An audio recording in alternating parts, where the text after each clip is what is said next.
तो भाई खुशकिस्मत इंसान वो है जो गुनाहों से तौबा कर ले। बहुत आसान है, कोई ज़्यादा टेंशन वाला काम नहीं है। कुरान कहता है इन तजतनीबू कबाइरा मा तुनहौना अन्हु, अगर तुम बड़े बड़े कबीरा गुनाहों से बच जाओगे, नुकफ़िर अन्कुम सय्यिआतिकुम, छोटी मोटी ख़ताएँ माफ़ कर दूँगा। आज बड़ा मसला ये है कि जो दीन पर आता है या तो वो वहमी हो जाता है, वॉशरूम में बैठा है तो पुलिस भेजनी पड़ेगी उसको निकालने के लिए, पाक हो गया निकला बाहर। हकीकत है, मेरे वहमी नंबर 37 के नाम से भी मेरे पास 36 के नाम से भी सेव है। ये हैं पागल हुए हैं। ये इतना नहीं है दीन मुश्किल यार, इस्तिंजा करो निकलो पतली गली। कह रहे नहीं छींट पड़ती है, यूँ होता है, यूँ हो जाता है, ऐसा ना हो यहाँ लग जाए तो फिर आग छुएगी क़यामत के दिन। वुज़ू नहीं हो रहा लोगों का। ये सही हदीस है कि वुज़ू में बाल बराबर के जगह भी खुश रह गई तो हदीस में आता है जहन्नम की आग छुएगी उसको, क्योंकि वुज़ू नहीं होगा, नमाज नहीं होगी। नमाज छोड़ना तो फिर जहन्नम में जाने का ज़रिए, लेकिन वो आराम से हो जाता है। हमारे नबी भी तो ऐसे आराम से वुज़ू कर लेते थे। ये तो नबी ने इसलिए बताया ताकि अधूरे वुज़ू ना किया करो कि आधा मुँह धोया आधा छोड़ दिया, आधे बाजू धोया आधा छोड़ दिया। इसका मतलब वहमी बनाना थोड़ी है। बैठा है वुज़ू खाने पे, पता नहीं घंटे घंटे रेगमाल से रगड़ाई कर रहा है पूरा नल के खोल के और यूं यूं करके, ये नहीं देख रहा कि इसराफ का कितना गुनाह हो रहा है। एक आदमी ने जिना किया, अल्लाह बचाए, हराम बच्चा पैदा हो गया। तो किसी ने कहा कि अबे कमबख्त, जब जिना ही करना था तो ऐसे तरीके से करता कि बच्चा तो पैदा ना होता। तो कहते हैं नस्ल रोकना मकरू है। नस्ल रोकना इस्लाम में क्या है? अबे तो ये जो तू कर रहा है ये क्या है? ये मकरू है। इतना सरी जिना कर रहा है और बच्चा रोकना क्या कहते हैं इस्लाम में क्या है? मकरू, ना पसंदीदा अमल। तो यही हो रहा है, वो जो इसराफ हो रहा है, घंटों घंटों वुज़ू का पानी बर्बाद हो रहा है, उस पे जहन्नम का खतरा नहीं है इसको। और ये है कि अगर ये खुश रह गया तो क्या होगा। तो वहमी बने हुए हैं, वहमियों से निकलें, कबीरा गुनाहों को छोड़ दें, बस जन्नत है इंशाअल्लाह। कबीरा क्या है? सबसे पहले नमाज का जानकर कज़ा करना, दाढ़ी काटना भी माजरत के साथ कबीरा गुनाह में दाखिल है, सूद खाना, रिश्तेदारी तोड़ना, बशर्ते कि वो बहुत ज़्यादा बुरा सलूक ना कर रहा हो। अगर आपने जोड़ने की कोशिश की फिर भी कमबख्त नहीं जोड़ रहा, फिर छोड़ दो उसको अपने हाल पे, फिर गुनाह नहीं मिलेगा। अपनी तरफ से पूरी कोशिश जोड़ने की करो। माँ बाप को सताना, कभी कभार ऊंच नीच हो जाती है, बार बार हो रही है, फिर ये ठीक नहीं है।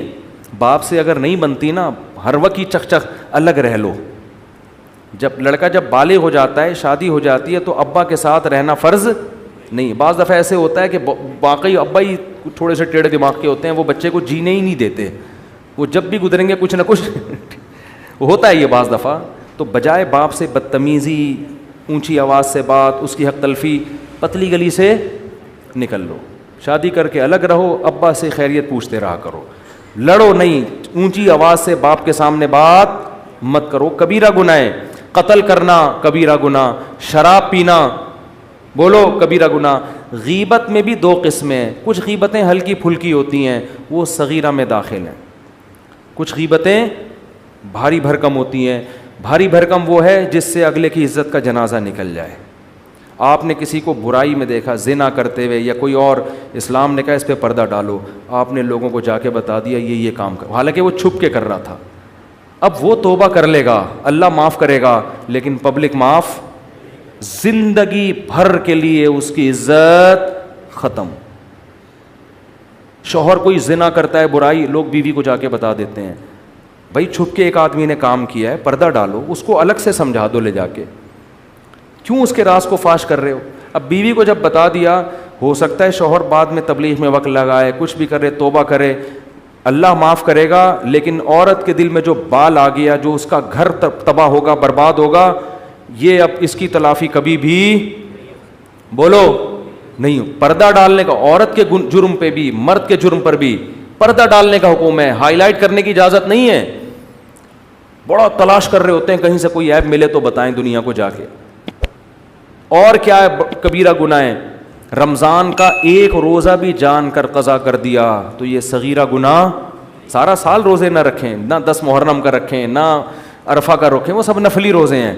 रमज़ान का एक भी छोड़ने की, ना मज़दूर को छोड़ने की इजाज़त, ना टीचर को, ना स्टूडेंट को, ना उसको जिसका कल पर्चा है, पेपर है, ये कबीरा गुनाह है भाई, ये तो अल्लाह की तरफ से इजाज़त नहीं है, नहीं छोड़ सकते आप। और तोड़ दिया तो 60 रोज़ों का कफ़ारा भी है। रमज़ान का रोज़ा अगर तोड़ दिया ना बीमारी के बग़ैर, तो 60 रोज़े लगातार रखने पड़ेंगे, फिर अल्लाह गुनाह को माफ़ करेगा। 60 रोज़े लगातार नहीं रखे तो ये वबाल क़यामत के दिन अपने गले में लेके जाओगे। कितने लोग हैं, जवान है, रोज़ा तोड़ दिया उन्होंने। हाँ देखो, मसला हया के ख़िलाफ़ है, लेकिन बताना ज़रूरी है। रोज़ा अगर किसी ने खा के या पी के तोड़ा है, जैसे प्यास बहुत सख्त लग रही थी, बर्दाश्त नहीं हुआ, तोड़ दिया, या बीवी से जिमा कर लिया, तो इससे कफ़ारा लाजिम होता है। अगर खुदा न ख्वास्ता किसी ने हैंड प्रैक्टिस के ज़रिए रोज़ा तोड़ दिया है तो रोज़ा टूटेगा, गुनाह भी होगा, कबीरा गुनाह, लेकिन 60 रोज़ों का कफ़ारा लाजिम नहीं होता। ये मसला अगरचे हया के ख़िलाफ़ है, लेकिन आजकल नौजवानों में इस तरह बहुत होने लगा है, तो वो फिर मायूस हो जाते हैं। तो गुनाह भी है, रोज़ा टूटा भी है, लेकिन 60 रोज़ों का ऐसी सूरत में कफ़ारा नहीं होता। वो जब होता है जब ज़ौजा से प्रॉपर हमबिस्तरी कर ली, या पानी पी लिया, या खाना खा लिया। तो ये भी ज़कात ना देना भी क्या है, कबीरा गुनाह है। साल में एक दफ़ा अल्लाह 2.5% मांग रहा है, तो ये सब कबायर में दाखिल हैं। तो इन कबीरा से अगर बच जाएंगे, अल्लाह कहते हैं छोटी मोटी ख़ताएँ वो रहमान है, नमाज से माफ़ हो जाती हैं, लैलतुल क़द्र में जागने से माफ़ हो जाती हैं, और हज से माफ़ हो जाती हैं, उम्रे से माफ़ हो जाती हैं, सदक़ात व खैरात से अल्लाह का गज़ब ख़त्म हो जाता है। लेकिन इन कबीरा गुनाहों से बचना बहुत ज़रूरी, जिनमें सबसे पहला मैंने बताया नमाज का क़ज़ा, औरत का पर्दा ना करना। कभी कभार बेपर्दगी हो जाए सगीरा, मुस्तकिल वो अपने आप को एक्सपोज करती रहती है मर्दों के सामने, मुस्तकिल वो उसका काम ही यही है, बेहयाई फैला रही है, तो ये सगीरा में नहीं है, ये किस में है, ये कबीरा में दाखिल है। अल्लाह ताला हम सबको अमल की तौफीक दे। एक छोटी सी बात मुझे याद आ गई, वो पिछले साल सना खान ने तौबा की थी ना, माशाल्लाह, वो मौलाना अनस साहब थे, तो उस पर बहुत लोगों ने नेगेटिव भी बातें की थी। उनका कल फ़ोन आया मौलाना अनस साहब का, वो अपनी ज़ौजा की कारगुजारी सुना रहे थे कि माशाल्लाह इशराक की पाबंद, तहज्जुद की पाबंद, और कहते हैं कि मुझे शर्म आ रही है उसकी इबादत देख के। ये उन्होंने मुझे कहा कि ये आप लोगों को बता दें, क्योंकि लोगों ने उसके बारे में नेगेटिविटी बहुत ज़्यादा फैलाई है। अब देखो, अगर मुफ्ती अनस शुरू ही दिन से उस पर डंडा लेके खड़ा हो जाता, इंसान की बच्ची बन जा सही है ना, तो ये इनकलाब, उनका कोई फाउंडेशन भी है, ट्रस्ट भी है, जिसमें वो गरीबों के साथ मदद कर रही है, तो फिर ये ना होता। तो बहुत लोगों ने मलामत की, अब एक बेपर्दा औरत से शादी कर ली, अब ये कर दिया। भाई जब शादी कर ली है और वो दीन की तरफ आ रही है, तो ऐसे मौके पे अप्रिशिएट किया जाएगा। फतवे कुरान क्या कह रहा है, लोगों को हिकमत मसलहत के साथ दीन की तरफ बुलाओ। देखो, मैं भी दाढ़ी के पर जब मजमा होता है तो बयान करता हूँ, किसी बगैर दाढ़ी वाले को अलग से बुला के नहीं कहता भाई शर्म नहीं है, कबीरा गुनाह है कबीरा। वो तो बिदक जाएगा, बोलेगा यार इनके पास तो बैठना ही क्या है सही है। हदीस में भी आता है, आप सल्लल्लाहु अलैहि वसल्लम को जब किसी की इत्तला मिलती फ़लाँ ऐसे कर रहा है, तो आप नाम लेके नहीं कर रहे कि ये जो बैठा हुआ है ना, ये बंदा ठीक नहीं है, बल्कि आप फरमाते हैं माँ बालु अक़वामिन, लोगों को क्या हो गया कि इस तरह कर रहे हैं। तो जो होता वो समझ जाता कि मेरी बात हो रही है। तो किसी को हिट करना दीन में, ये सज़ाएं जितनी भी ये जहन्नम की है ना, ये अल्लाह देगा ठीक है ना, ये कौन देगा, ये अल्लाह देगा। आपको देने की इजाज़त, आपका काम है पैगाम मसलहत से पहुंचा देना। और कुरान कह रहे हैं मीठे लहजे में बात करो, उससे फ़ायदा क्या होगा, फ़इज़ल्लज़ी बैनका व बैनहु अदावतुन कअन्नहु वलिय्युन हमीम, तुम्हारा दुश्मन भी तुम्हारा गहरा दोस्त बन जाएगा। तो कुरान तो दावत में नरम लहजे में मसलहत और फतवेबाजी दे दे के उसको हिट करना। वो लतीफ़ा सुना दूँ, फ्रेश हो जाएंगे यार। जिस्म पर ये क्या है वे, हाँ परमानेंट टैटू, ये जो बनाते हैं ये हराम है इस्लाम में, नबी ने लानत फरमाई है। अपने जिस्म को गूंदने की इजाज़त, लिखना भी नहीं है जिस्म पे कुछ, ये अजीब सा है, लिखा हुआ है नाम, फ़लाँ का नाम लिखा हुआ है अंदर, वो फ़लाँ का लकवा हो गया ना, पहले नाम हटवाएगा उसका। लोग अपनी महबूबा का नाम लिख लेते हैं ना अंदर, वो जब तक उसको लकवा नहीं हुआ आपको इश्क है, जहाँ उसको फालिज या लकवा हो गया ना तो पूरा हाथ कटवा देगा अपना, बोलेगा अबे इसको हटा यहाँ से। तो अपने लिए भी कुछ भी लिखवाना, ये अंग्रेज़ लोग करते हैं, उनका तो मज़हब को नहीं मानते वो लोग। तो इस्लाम में ये अमल क्या है, हराम है। अब किसी ने कर लिया, वो ठीक नहीं हो सकता तो छोड़ दे, बस तौबा करे। तौबा का ऑप्शन अल्लाह ने हम सबको दिया हुआ है। अगर स्टिकर वाले टैटूज़ लगे हों तो वो वज़ू नमाज हो जाएगी? नहीं होगी। लेकिन अगर वो हटाना मुमकिन ही नहीं है तो मजबूरी है, फिर हो जाएगी। फिर फैज़ान सिद्दीक़ के ऑफ़िस को लीग आबिद भाई क्या लिखा? अच्छा, ऑफ़िस के कुलीग आबिद भाई की वाइफ का कोरोना मुस्बत आया है, दिल से दुआ है जी अल्लाह ताला उनको शिफा अता फरमाए। तो मैं क्या कह रहा था, वो था क्या, वो जहन से निकल गया। किस बात क्या चल रही थी? उस सना खान की तो बात ख़त्म हो गई ना। वो एक इमाम साहब जो है ना तकरीर कर रहे थे, पॉइंट आउट जो होता है ना जिससे इंसान को गुस्सा होता है उसको पॉइंट आउट करता है। ये सुना चुका हूँ, नए नए लोग आ जाते हैं। तो वो तकरीर कर रहे थे कि 3 आदमी जहन्नम में जाएंगे।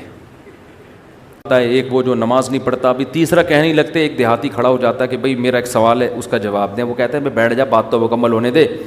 उसको बिठा दिया। फिर कहते हैं भाई देखो हज़रात, 3 आदमी जहन्नम में जाएंगे, जो सूद खाता है, एक जो नमाज नहीं पढ़ता, तीसरा वो फिर खड़ा, हज़रत मेरा एक मसला है। 2-3 जगह उसको बिठाया ना, फिर तकरीर शुरू की। 3 आदमी जहन्नम में जाएंगे, एक सूद नहीं खाता, एक नमाज नहीं पढ़ता। वो फिर खड़ा हो कह रहे तीसरा ये जाएगा जहन्नम में।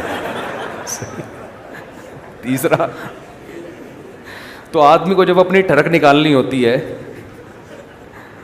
तो वो नाम ले लेके लोगों को कहाँ भेज रहा होता है? जहन्नम में। तो नाम ले लेके जहन्नम में भेजने की ज़रूरत नहीं है। उमूमी हुक्म बयान किया जाएगा, भाई जो ये करते हैं वो जहन्नम में जाएंगे। अब कोई आके क्या हज़रत वो आदमी तो ये कर रहा है, भाई मुझे नहीं पता वो क्या करेगा। हो सकता है कोई ऐसी नेकी भी कर रहा हो, वज़न होगा ना, गुनाह का वज़न। वो हो सकता है कोई नेकी हो जिसका वज़न ज़्यादा हो जाए, और हो सकता है कोई गुनाह ऐसा हो जिसका वज़न ज़्यादा हो जाए। तो फतवा नहीं हम दे सकते, बस एक उसूल बता। हमारा काम है नरमी से, मोहब्बत से, लोगों की इज़्ज़त नफ्स का ख्याल करके दीन की दावत देना। और ख़ास तौर पर जो आ रहा है उसके बारे में तो हदीस है कि जो एक बालिश आता है अल्लाह उसकी तरफ पूरा हाथ जाते हैं, जो चल के आता है अल्लाह दौड़ के। अब देखो जो चल के आ रहा है उस पर वाजिब था दौड़ के आए, लेकिन अल्लाह कह रहे हैं चलो थोड़ा सा तो आया ना, तो तू थोड़ा सा काम कर, ज़्यादा मैं कर दूंगा।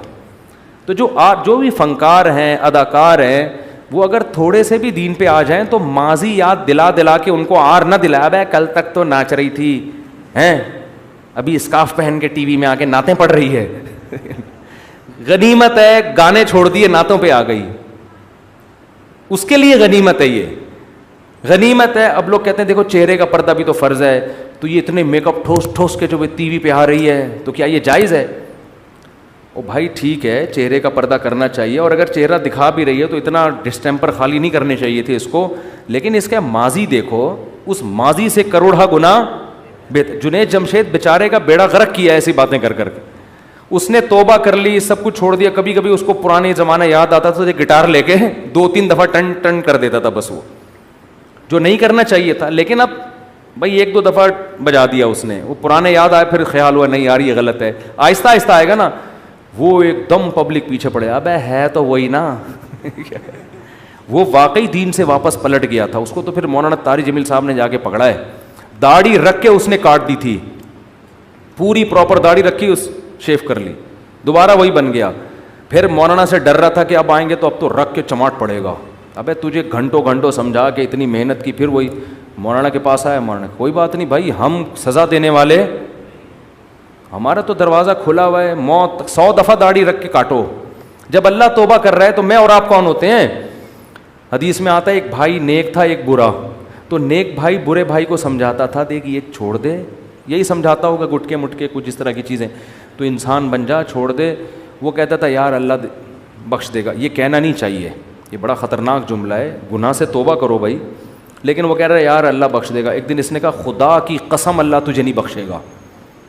अल्लाह को इस पर बहुत गज़ब आया। ऐनल मुतअल्ली अलल्लाहि अल्लाह यग़फिर लिफुना। अल्लाह कहते हैं मेरे ऊपर कसमें खाने वाला कौन होता है भाई? तू नेक है तो क्या मेरे से आगे निकल गया है? हदीस में आता है अल्लाह ने दोनों को मौत दी, इसको जहन्नम में डाला और उसको बख्श दिया। अल्लाह ने सिर्फ इसको दिखाने के लिए कि बख्शिश के ठेकेदार बनने की ज़रूरत, अल्लाह के हकाम बयान करो, बख्शिश के ठेकेदार मत बनो, ये मेरे पास ही है। तो इसलिए ये तकब्बुर वाली बातें अल्लाह को पसंद नहीं। आप बहुत नेक बन जाएं, ये कहें यार पता नहीं मेरी बख्शिश होगी नहीं होगी, सामने वाला कितना ही बुरा हो उसके बारे में आप सोचें यार शायद इसकी बख्शिश हो जाए, लेकिन सामने वाला अपने बारे में ये सोचे कि मेरी नहीं होगी, मैं तो गुनहगार हूँ, इसकी हो जाएगी ये नेक है। हम उल्टा सोच रहे हैं, मेरी हो जाएगी इसकी नहीं होगी, कमबख्त की, इसकी हरकतें ठीक नहीं। वो सोच रहा है मैं जितना भी बुरा हूँ फिर भी बख्शेगा अल्लाह, ये जितना भी नेक है 2 नंबर आदमी, ये उल्टा सोच रहे हैं, फिर ठीक मामला नहीं। अल्लाह ताला समझने की, अमल की तौफीक अता फरमाए।